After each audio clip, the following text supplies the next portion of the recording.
Hello, everyone, and welcome back to What's with the World. I'm your podcast host, and my name is Bella Santiago. So, today we are going to be unpacking what Joe Biden has done in his first week as president of the US. And I know it's been over a week by the time that this episode is released, but I'm making it on the day where it's been exactly a week since his inauguration. So let's get to it. There's a lot to unpack here. I know it's only been a week, but a lot has actually happened because, as you know, it was a realignment election, meaning that our president went from being Republican to Democrat. So this was a very critical election. It's a party shift in our country's history. And as you know, Republicans and Democrats are very on opposite ends of the political spectrum. They're the two opposite parties. So this is a really big deal. So we're going to be looking through and unpacking the executive orders and policies that President Biden was able to pass or introduce during his first week as president of the US. And a lot of these you're going to see are reversals of the work that Trump did while in his 4 years in office. And you'll be able to see I'll give you some information on them and you'll be able to agree, disagree, see what your thoughts are on them. And remember, these are strictly in the first week of Biden's presidency. On the day that this comes out, it would have been like almost 2 weeks or maybe even over 2 weeks since he was inaugurated.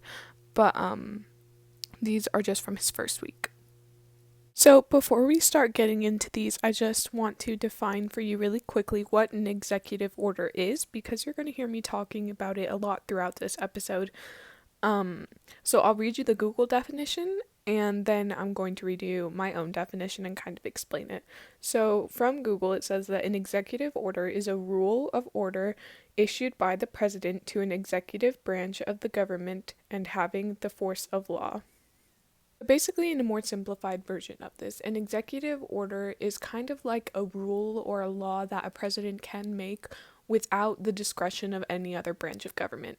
So usually when a bill is being created into a law or a policy is being made, a president can introduce or can suggest it, but Congress is actually the one who has to approve of this. Both chambers of Congress have to approve of this bill in order for it to become a law. And then the president has to sign off on that bill in order for it to become a law, or he can veto it. And that's usually the process of how a bill becomes a law or how a policy law is issued. And then the president is in charge of enforcing it. So basically, usually Congress makes the laws, presidents enforce it. But an executive order is kind of a loophole in this process in which the president can make a rule or order. So it's not technically a law, but it basically has the power of a law and enforce it. But the only thing about these executive orders is that they can be removed really easily by a preceding president. So Biden was able to remove a lot of Donald Trump's executive orders because they didn't hold that power that a law has. So so an executive order is like a way for the president to make a law without having to get the consent of the other branches of government, but it can be removed fairly easily by another president. Now that we've defined that, let's get into some of the actual things that Biden has done during his first week of presidency. First was an executive order rejoining the Paris Agreement of climate change. And if you don't know what this is, it's an effort to combat global climate change, and countries make commitments to strengthen themselves and other countries in order to reduce global greenhouse emissions. And its intentions is to limit global temperature increases, so the rise in temperature worldwide, because we know that if one country decides to limit their greenhouse emissions, it's going to have some impact, but not on the larger scale that if all the countries join together to try to combat this global climate change. So that's what the Paris Agreement is. It originated in Paris, and America was part of it when it first was introduced in 2015, but former President Donald Trump opted out in 2017 because he believed that climate change was, and I quote, a hoax. So Biden is obviously a Democrat, and Democrats believe very strongly that climate change is a pressing issue, and they believe in fixing climate change and working to limit greenhouse emissions and carbon dioxide emissions and all this. So Biden has issued an executive order, as I said before, to rejoin this Paris Agreement in which all the countries are going to work together to try to lessen the harmful effects of climate change and global warming. But Trump was a Republican, and Republicans don't really, not that they don't care about climate change, but they don't believe climate change is as big of a threat as Democrats do. So that was the first executive order that Biden issued. The next one was an order that ended the Muslim ban, and this was an executive order made by Donald Trump in 2017 originally, and it basically banned foreign nations from several predominantly Muslim countries from visiting the U.S. for 90 days, and it suspended Syrians from entering the country permanently. So as you can see, this ban, it was an executive order won by Donald Trump, and he made it to keep Muslims out of the country from these countries that I said before. And now Biden has overturned this policy, so now Muslims can come into the country, and there's not as many rules, recommendations for them entering. The next thing that Biden did was coordinate a government response to COVID, and this is where he required masks or made a mandated mask rule on federal property.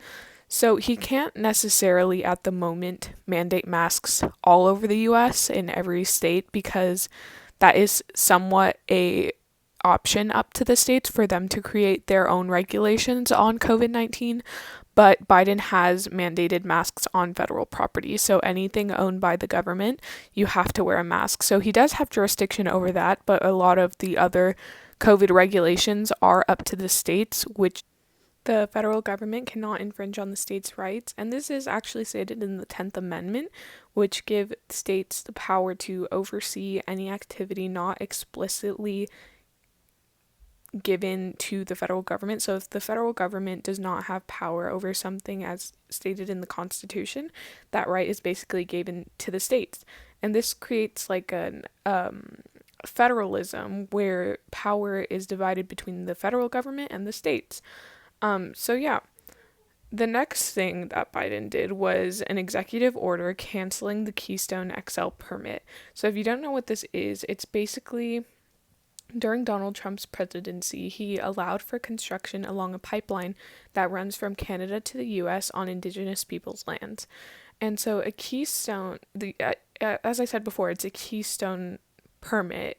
And what a Keystone species is, it's basically a species that is very vital to the environment, that if you were to remove that species, the whole ecosystem would kind of crash because it relies so heavily on the presence of that certain organism. So that's what this Keystone XL permit was, is it allowed construction companies to build along this pipeline that was very significant to indigenous cultures as well as some important species. So it would have endangered them by destroying their habitat, but the construction was actually halted for a while, even though Donald Trump gave the go-ahead to construct along this pipeline. So basically, Biden for sure ended this construction, although they had the right to under Trump. He said no because it was endangering species and it was violating indigenous culture and their land. The next thing that Biden did during his first week as president was that he pulled the funding for the building of the wall along the southern border. So basically, during Trump's presidency, I'm sure you're all somewhat familiar, if not very familiar, with the term build the wall, which is basically a promise that Trump made during his 2016 campaign that he was going to build a wall along the southern border that would separate Mexico from America. And he started building this wall. I don't know exactly how much of it was completed, but Biden has of now pulled all the funding for that wall, so it can no longer continue to be built along the southern border. And another executive order is that he made an executive order to expand access to COVID-19 treatments through a data drive response. He also supported states' response to using the National Guard in their COVID-19 response by prompting public health chains. Another thing that he did was a health order that established the Coronavirus Health Equity Task Force, and this is basically a task force that he has put together to address the high rates of COVID-19 cases and to help distribute COVID-19 relief funding to states in need.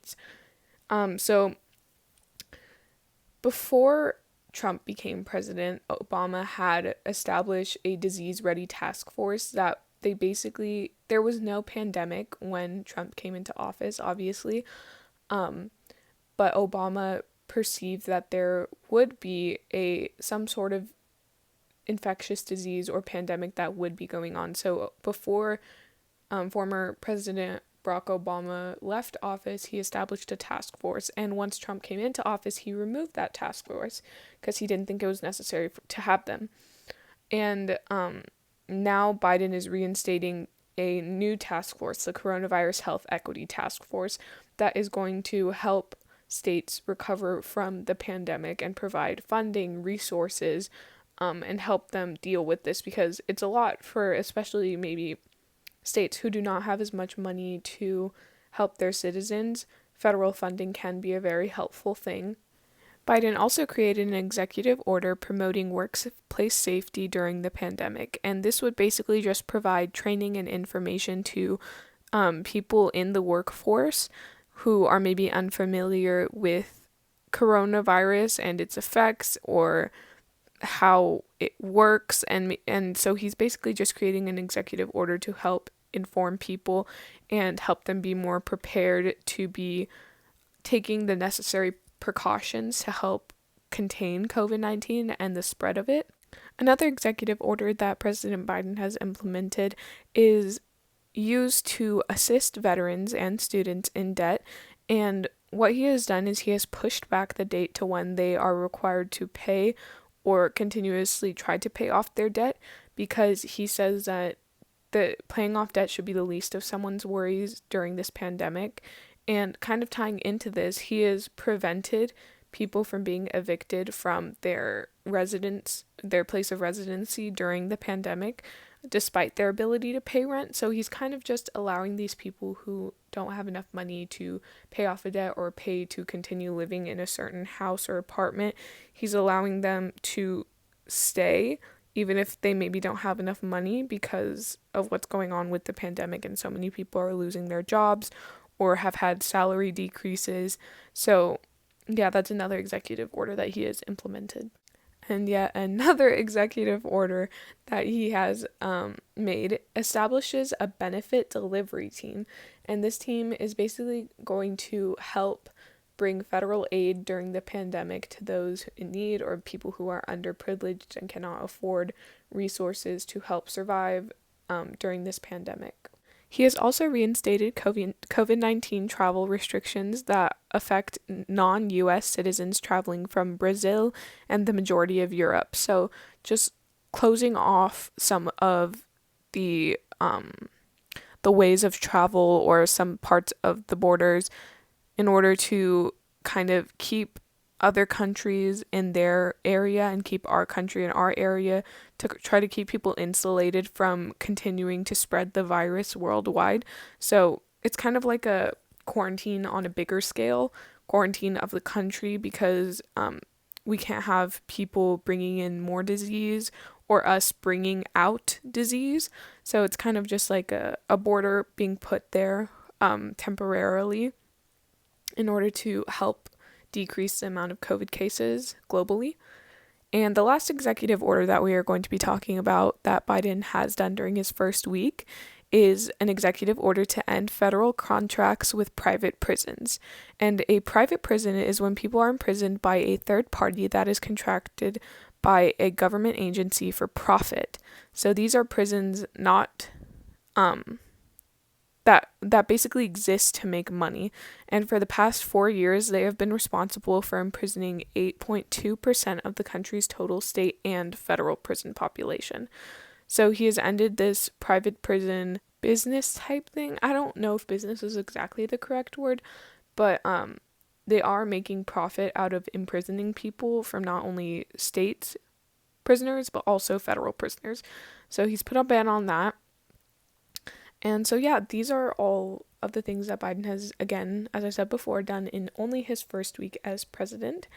And so, as you can see, many of these executive orders and policies that Biden has and is planning on implementing is a lot of reversal on Trump's work that he did while in office. So, I'm curious to know, do you all agree with Biden's plans on and how he is overturning the work of Donald Trump? I'd like to leave you all with this quote. This is a quote from Joe Biden's inauguration speech, and he says, "We must end this uncivil war that pits red against blue, rural versus urban, conservative versus liberal. We can do this if we open our souls instead of hardening our hearts."